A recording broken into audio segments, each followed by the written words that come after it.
Seorang pelajar sekolah menengah pertama berinisial GP 15 tahun menjadi korban penganiayaan sekelompok pelajar sekolah lainnya di Kampung Cicewol, Desa Mekarsari, Kecamatan Cicurug, Kabupaten Sukabumi, Rabu 28 Agustus 2024 sekitar pukul 14.30 waktu Indonesia Barat. Kapolres Sukabumi Ajun Komisaris Besar Polisi Samian mengatakan, Polres Sukabumi telah melakukan olah tempat kejadian perkara dan telah memeriksa sejumlah saksi dan berhasil mengamankan 2 orang yang diduga pelaku penganiaya. Terkait motif dan siapa pelakunya, pihaknya akan menyampaikan di press release dalam waktu dekat. Intinya gini, setiap suatu peristiwa pasti ada sebab.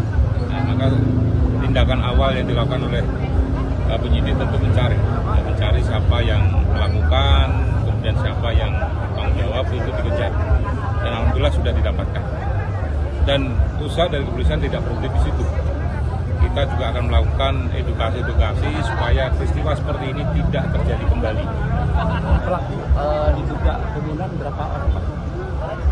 Sementara kita amankan 2 orang. Dan sebenarnya ini kronologisnya posisinya korban ini lagi jalan apa memang dia kondisinya lagi tawuran sendiri? Ya itu nanti lebih lanjut besok akan kita lakukan rilis. Ya, korban sendiri mengalami luka apa aja?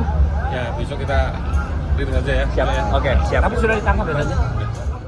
Sementara itu, suasana duka menyelimuti pemakaman korban di Desa Mekarsari, Kecamatan Cicurug, Kabupaten Sukabumi. Ratusan teman dan kerabat turut mengantarkan korban ke tempat peristirahatannya yang terakhir.